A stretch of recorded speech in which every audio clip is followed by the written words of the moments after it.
স্বাগত জানাচ্ছি আবার একটা নতুন রেসিপি আপনাদের মাঝখানে শেয়ার করতে চলেছি। সেটা হচ্ছে কাজু মিষ্টি দই। তাহলে চলুন দেখে নেওয়া যাক আজকের রেসিপি। প্রথমে একটা কড়াই বসিয়ে তাতে দিয়ে দিয়েছি খুব অল্প পরিমাণে একটু জল আর পরিমাণ মতো দিয়ে দিয়েছি চিনি। আমি আজকে 1.5 কিলো লিকুইড দুধে দইটা বানাবো, তো সেই বুঝে কিন্তু চিনিটা আমি এখানে ব্যবহার করেছি। প্রথমে আমি এটা এখন ভালোভাবে ফুটিয়ে ক্যারামেল তৈরি করে নেব, তারপরে কিভাবে কাজু মিষ্টি দইটা বানাবো সেটা আপনাদের মাঝখানে শেয়ার করব। ক্যারামেলটা কিন্তু ভালোভাবে আমি একটু জ্বালিয়ে নিয়েছি আর ভালো কালারও চলে এসেছে। এর থেকে বেশি কিন্তু জ্বালালে তিতকুটি চলে আসবে দইয়ের থেকে। তো এখন এর মধ্যে দিয়ে দেবো 1.5 কিলো লিকুইড দুধ।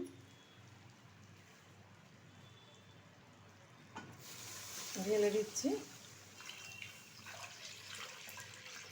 যত গাঢ় দুধটা নেওয়া হবে দইটা কিন্তু তত ভালো হবে, আর খুব অল্প টাইমের মধ্যে কিন্তু এটা বসে যাবে। তো এখন অনবরত কিন্তু আমি নেড়ে যাব, কারণ দই পাতার সময় কিন্তু দুধে যদি সর পড়ে যায় তাহলে কিন্তু দুধটা পাতলা হয়ে যায়, দইটা ভালো লাগে না খেতে। তো সেই কারণে অনবরত এটা নাড়তে হবে। আর আজকে একটু কিন্তু আমি নতুন স্বাদে এই দইটা বানাচ্ছি। প্রত্যেকে একই রকমভাবে মানে দই বানিয়ে থাকে, তো আজকে আমি একটু ভিন্ন স্বাদের দইটা বানাচ্ছি। আপনারা অবশ্যই প্রথম থেকে শেষ পর্যন্ত ভিডিওটা দেখবেন, আশা করি ভীষণ ভালো লাগবে। ভালো লাগলে আমার চ্যানেলটিকে সাবস্ক্রাইব করবেন, লাইক করবেন, শেয়ার করবেন। আর বাড়িতে খুব সহজে এরকম একবার কাজু মিষ্টি দই বানিয়ে খেয়ে দেখবেন, আশা করি ভীষণ ভীষণ ভালো লাগবে ছোটো থেকে বড় প্রত্যেকের।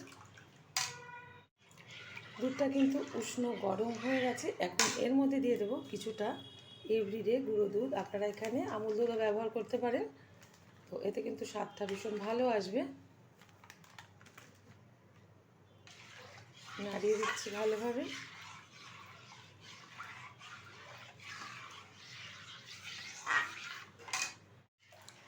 এখন এর মধ্যে দিয়ে দেব গুঁড়ো করে রাখা কাজু। আমি এখানে কাজুটা গুঁড়ো করে নিয়েছি মিক্সিতে, তো আপনারা যাদের মিক্সি নেই তারা শিলনোড়ায় গুঁড়ো করে নিতে পারেন।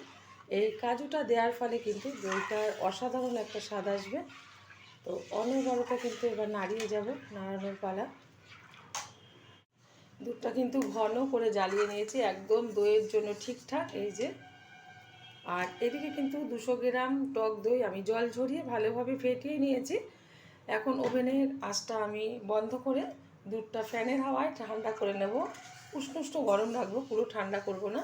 তারপরে কিভাবে দইটা পাতবো আপনারা অবশ্যই দেখতে থাকুন।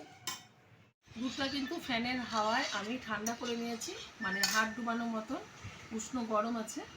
আর এখন এই টক দইটা এর মধ্যে দিয়ে দেবো।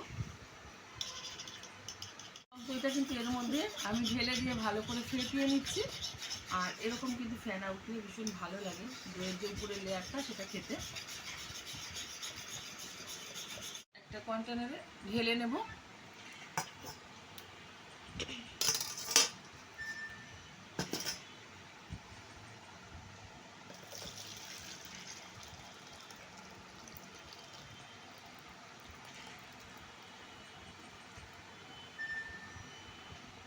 ঢাকনা দিয়ে ঢেকে দিচ্ছি। আর এটা সারা রাতের জন্য একটা বেড কভার চাপা দিয়ে রেখে দেবো গরমের মধ্যে, তারপরে খুলে দেখাবো যে কেমন হয়েছে দইটা পাতা।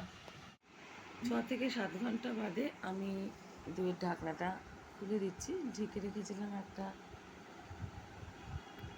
বেড কভার দিয়ে। এই যে খুব সুন্দরভাবে কিন্তু দইটা বসে গেছে।